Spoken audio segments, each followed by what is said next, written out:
So I was getting ready to go fly this morning.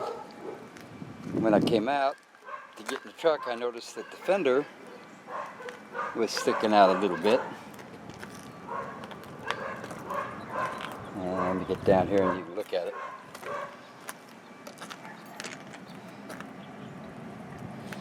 So of course I went down to look at it, and this is pretty much what I found.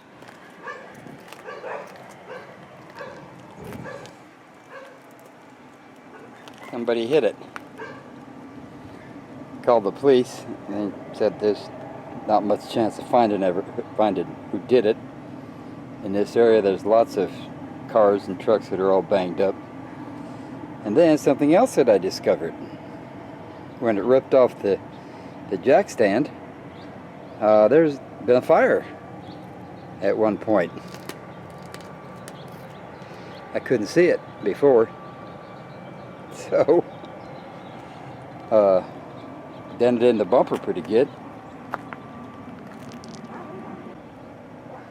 Ductwork.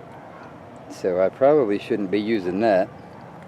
I'll have to check it out really good, I guess. And then the door was sprung, but that can be easily fixed.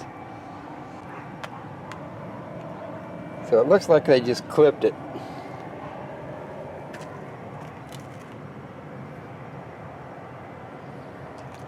But all of the tie downs were broke. And not so much broke, but disconnected.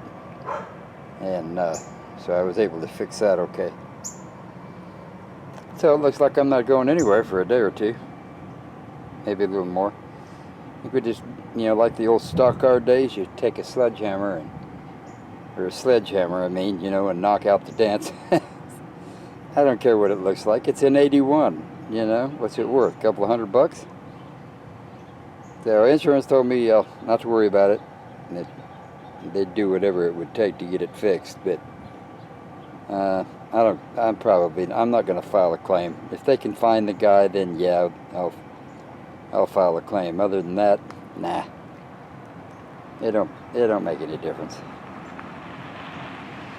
Okay, I think that's it.